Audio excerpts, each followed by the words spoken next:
My biggest challenge was going out there on my own initially and not knowing anyone at all. But once you've kind of got a few mates, it kind of leads to a few more. And then after that, I find it a lot more smooth. Lows were sometimes being homesick or, feeling like I couldn't adjust to the culture as much as I wanted to. Everyone gets them, that's perfectly normal. And the highs definitely always outweigh the lows. I missed my family very intensely, and I was very, very sad.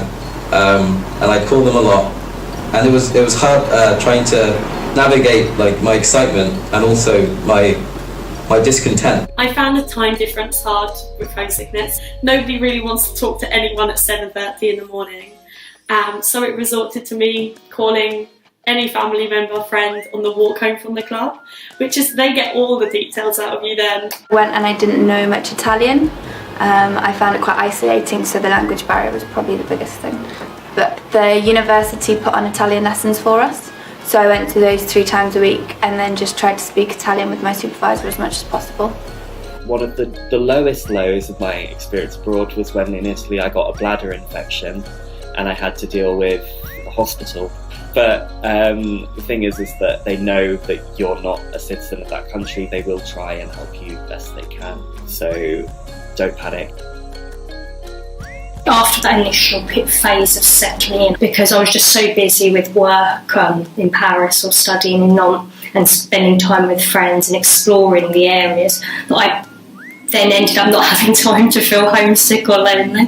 Despite all the challenges and difficult parts, you're going to look back 20 years from now and realise that, I'm glad I did that, because it's changed me as a person. It's got me to where I am today in terms of employability, jobs, whatever. WhatsApp and Viber, FaceTime, all of that means nobody's actually that far away. My parents joke with me that I spoke more to them when I was on the other side of the world than I did here, but I just felt I had interesting things to tell them. I also made friends while I was out there, mostly other exchange students, but some of them were locals, and that made it a lot easier to cope with living there. Overall, whenever I call my mum and have a bit of a moan about this, she'd say, "Oh, but weren't you in Malaysia at the weekend?" I did miss home a lot, but at the end of the day I thought I'm never going to have this opportunity again, so I wanted to really make the most as well, and that's what helped me get through my homesickness sometimes. I try and stick that out those first couple of weeks. Just know that it is the same for everybody, and then you get out the other side and you start meeting people, making friends. That actually, by the end of it, I looked back and I'd almost forgotten all of those challenges that I'd had initially. Remember that every other Erasmus student will be experiencing those things, so they will be, you go and talk to a new friend that you've made and they'll probably say to you, "Oh, I feel that way too," and it makes you feel a lot better.